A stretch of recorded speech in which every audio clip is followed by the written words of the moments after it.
এটা কোন ধরনের জুলাই সনদ বাস্তবায়ন রে ভাই? গতকাল দেখলাম জুলাই সনদ বাস্তবায়ন করতেছে আহতদের হসপিটালে মারার মাধ্যমে। এইটা কি জুলাই সনদ অক্ষরে অক্ষরে বাস্তবায়ন? সুন্দর সুন্দর সাংবিধানিক কথা বুঝায়, মনে হচ্ছে বাংলার মানুষ সংবিধান বোঝে না, বাংলার মানুষ আর্টিকেলের ধারা বোঝে না, বাংলা ইংরেজি মিক্স করে মনে হয় বোঝে না। ওনারা ভুলে গিয়েছেন এটা আর কোন 80 সালের রাজনীতি নয়, 90 সালের রাজনীতি নয়, এটা 26 সালের রাজনীতি।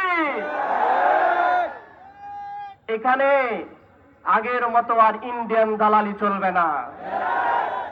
আমরা বুঝতে পাচ্ছি, কিছু লোকের দেখতেছি জুলাই বললে অন্তরের জ্বালা শুরু হয়ে যায়, তাই না ভাই? জুলাই মাস আসলে কণ্ঠ নিচু করে কথা বলবা, জুলাই মাস আসলে ওই ফেসিবাদের দালালরা মাথা নিচু করে হাঁটবা।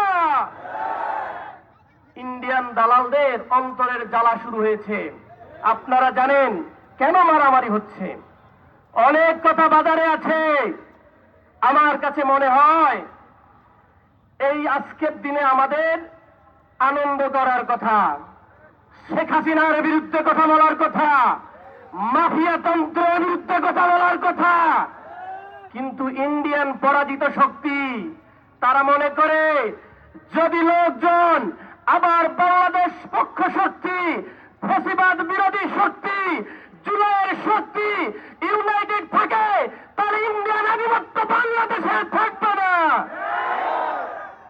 সেই গোষ্ঠী, সেই শক্তি আওয়ামী লীগের টাকা সহকারে বিএনপির কিছু ভাই আওয়ামী লীগ এবং ইন্ডিয়ার ফাঁদে পড়েছে।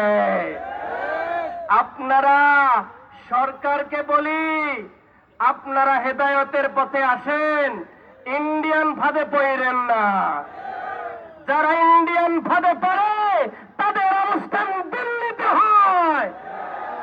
আমরা চাই না আপনি, আপনার দল, শহীদ জিয়াউর রহমানের দল, বেগম খালেদা জিয়ার দল, যারা ইসলামী মূল্যবোধকে সম্মান করত, যারা বাংলাদেশকে সম্মান করত, বাংলাদেশের প্রতিটি নাগরিককে সম্মান করত, আলেম ওলামাদের সম্মান করত, আপনি তাদের সন্তান হয়ে নতুন করে যদি ইন্ডিয়ার সাথে আঘাত করেন, বাংলাদেশের মানুষ আপনাকে পছন্দ করবে না। সুতরাং আজকে একটা ইতিহাস বিকৃতি দেখলাম। আপনারা জানেন এক দফার ঘোষককে, এক দফার ঘোষককে নাহিদ ইসলাম কোন দলের হতে পারে, কিন্তু আজকে রাষ্ট্রীয় ডকুমেন্টারিতে এক দফার ঘোষক নতুন করে আবিষ্কার করলেন। কেন রে ভাই?